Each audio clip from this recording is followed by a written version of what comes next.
Okay, so one of the major things, or I would say major, but one of the things that I get a lot of blowback on, or people just out and out don't reply to when I make certain posts about black on black crime, um, be it a myth or be it a fact, I'm not really focused on that. What I'm focused on is why is it that when, for example, I bring up something pertaining to a story where there's a black victim and then there's a black perpetrator, and black folks as a whole, majority of them, I don't want to say all, but majority of them get very upset when you question the whole Black Lives Matter movement and making it synonymous with black on black crime.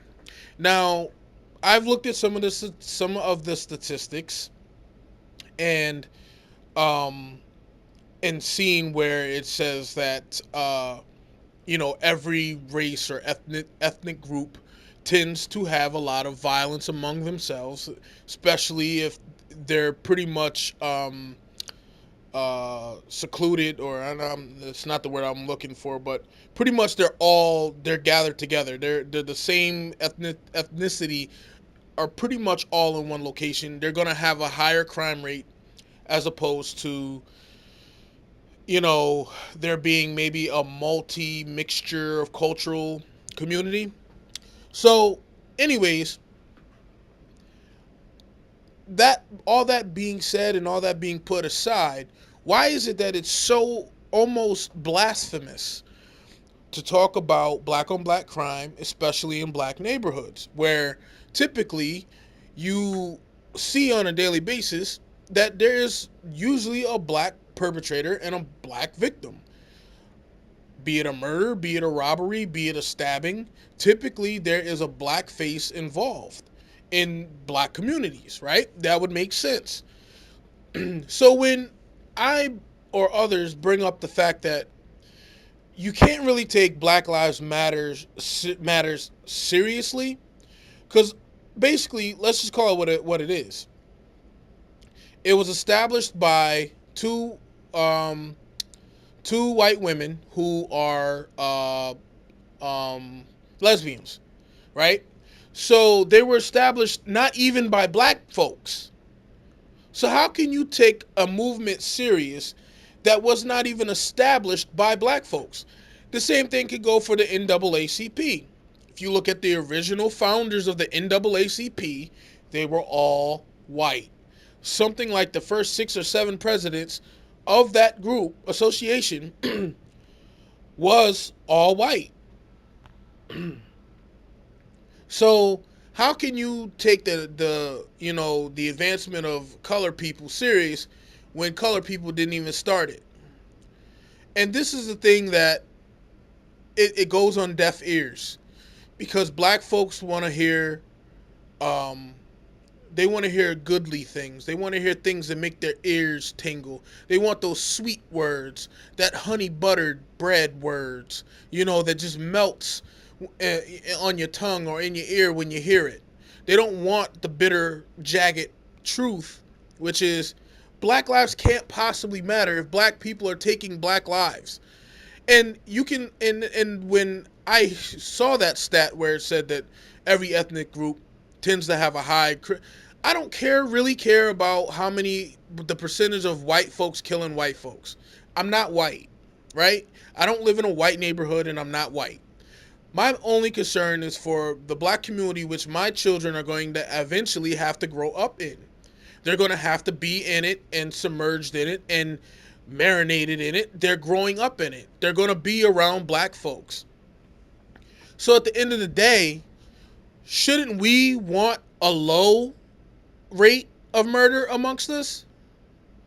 Shouldn't we want whatever the rate? I don't remember off the top of my head what the rate of it is, but wouldn't we want that rate to be damn near 0%? And then you have pro blacks who always want to stand up and say, call someone a coon or whatever because they talk about black on black crime. Well, let's look at this like if we were in a war, right? Because some of these pro blacks say we are at war, right?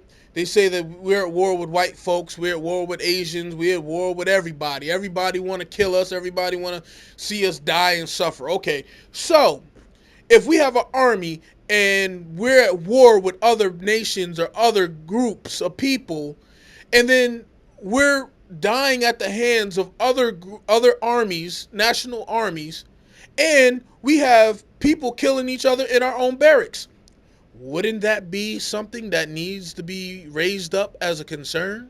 As to say, hey, look, Black Army, we need to stop killing ourselves because you know what? We got a war to fight. We can't afford to have to not have any soldiers left in our platoon because we're up in the foxholes shooting each other. I don't understand why we can't talk about it. Like I said, whether it's a myth or whether it's a fact, it needs to be talked about. And I don't understand why there's certain people who want to push it under the rug as if it doesn't exist. You could go to any inner city and see the violence. I remember the one back in 2010. Me and my girl, well, she's my wife now, but at the time we went to Detroit, and we went to this place called Bell Park, which is beautiful. It was beautiful. We got there, it was beautiful. And I believe it was around 4th of July weekend. So we went there when we first got there. It was beautiful. It wasn't trashy, wasn't nothing. It was just nice. It was like right on the lake. You could see Canada, or Ontario from the park. You could see Canada in the distance. It was beautiful. And then me and my wife said, we're kind of bored." A couple days later, we were kind of bored. So we went back to Bell Park. And then we saw a whole, like, and it was a huge park. Look it up, Google Map it. It's a huge park. Nothing but black folks. Nothing but a sea of black folks for as far as the eye can see. And the park was like a landfill. There was garbage everywhere. There were bags and stuff blowing everywhere. Paper plates, napkins, bottles, beer bottles, like it was Gatorade bottles, beer bottles. All manner of trash and garbage just everywhere. Now, 2 days later, before when there was hardly any black folks there, it was a pristine looking park. It was beautiful. It was gorgeous. Matter of fact, me and my wife sat there and watched the sunset begin to set. It was so beautiful. And then 2 to 3 days later, it was like, it just looked like a landfill. And this is a problem. Because black folks just run things into the ground. They don't appreciate it. They don't take care of it. And then they do the same thing when it comes to other black folks' lives. They don't care about it. They don't care what happened to other black folks until there's a non-black face that is perpetrating a crime against a black face. Then here comes Black Lives Matter. Then here comes everybody who is so damn offended that a non-black just committed a crime against a black. Now it's racist.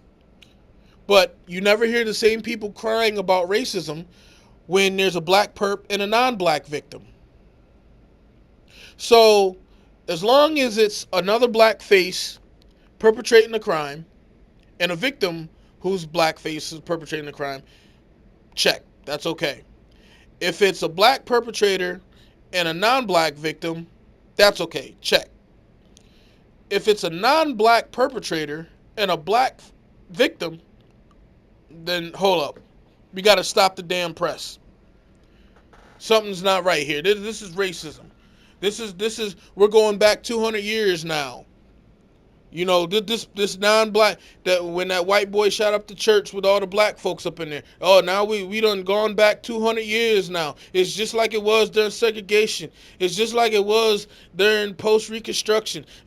You get what I'm saying? I don't understand why we can't talk about this and say, look, we don't care as a black, I'm saying this as if we were all on the same accord.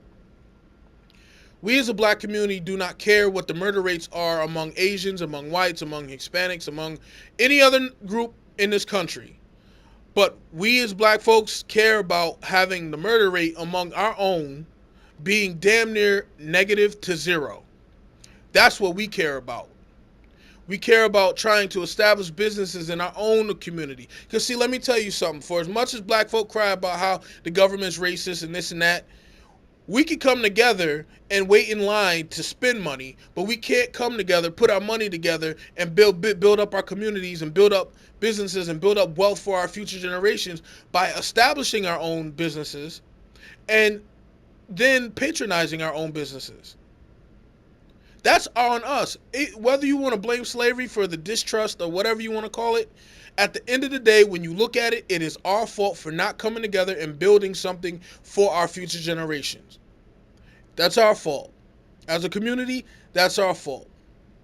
But we need to address this situation. We need to figure out whether it's a myth or a fact. And it only comes by sitting down with others, talking about it honestly, and saying, look, this is what's going on in our community. This is what's going on in our community over here. Well, we live 50 miles away from y'all. We have the same problem. We need to come up with our own security forces, our own policing system, and treat it very serious.